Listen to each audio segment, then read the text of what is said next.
অতীতের উত্তরাধিকারী হয়ে থাকে নরেশ, এই জন্য আমার তোমাকে প্রশ্ন করার অধিকার আছে। কিন্তু তাতশ্রী নয় বৎস, তুমি রাজা আর আমি বাদী। আমার কথা শোনো আর আমাকে ন্যায় দাও। আজ তুমি ওই সিংহাসনের উপর বসে আছো যার উপর কখনো আমি নিজে বসতাম। মহারাজ, আমার উপর ভয়ঙ্কর অত্যাচার হয়েছে। কে অত্যাচার করেছে আপনার উপর? স্বয়ং মহারাজই। আমি?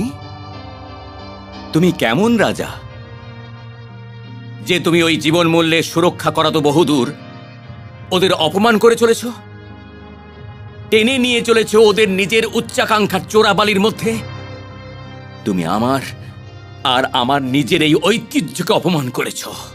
তুমি কি করে ভুলে গেলে ধৃতরাষ্ট্র যে স্বয়ং আমি নিজের পুত্রকে এই রাজমুকুটের যোগ্য না পাওয়াতে ভরদ্বাজ পুত্র ভূমন্যুকে রাজা বানিয়ে দিয়েছিলাম, আর তুমি নিজের অযোগ্য পুত্রকে রাজা বানানোর জন্য স্বয়ং নিজেরই অনুজ পাণ্ডপুত্র যুধিষ্ঠিরের সাথে অন্যায় করে চলেছ।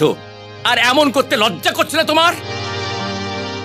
ডুবে মরবার জন্য মন চায়নি তোমার।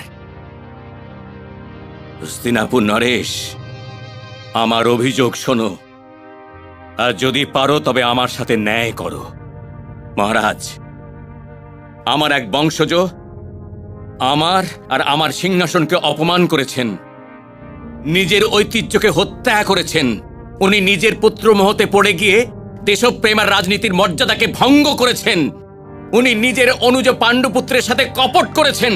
উনি নিজের পূর্ণ সবার মাঝে নিজের কুলবধূর বস্ত্রহরণকে নিজের মৌনতার দ্বারা সম্মতি দিয়েছেন। হে হস্তিনাপুর নরেশ, হে ন্যায়ের উত্তরাধিকারী, হে ধর্মধ্বজা রক্ষক, আমার ওই উত্তরাধিকারী আমার বংশকে কলঙ্কিত করেছেন। ওনাকে কঠিন থেকে কঠিন দণ্ড দিয়ে আমার সাথে ন্যায় করুন মহারাজ, ন্যায় করুন। কিন্তু আমি নিজের পুত্র দুর্যোধনকে অযোগ্য বলে মানি না। আমি স্বর্গীয় মহারাজ বিচিত্রবীর্যের জ্যেষ্ঠ পুত্র হই, আর দুর্যোধন আমার জ্যেষ্ঠ পুত্র। ও এই সম্পর্কে যদি যোগ্য হয় তবে আমার পর এই সিংহাসনের ওপর ওর অধিকার সর্বপ্রথম হবে। আর বর্তমান অতীতের পরিভাষা শুনে তার আধারের ওপর কোনো সিদ্ধান্ত নেয় না। আপনার যুগের যোগ্যতার পরিভাষা অন্য কিছু ছিল হয়তো। আমি এটা বলছি না যে আপনার যুগে আপনি যে সিদ্ধান্ত নিয়েছিলেন সেগুলো ঠিক ছিল না, সেটা আপনি জানেন আর আপনার যুগ। কিন্তু এটা হলো আমার যুগ। আমি যা সিদ্ধান্ত নিয়েছি সেটা আমার আর আমার যুগের মাঝে হয়েছে।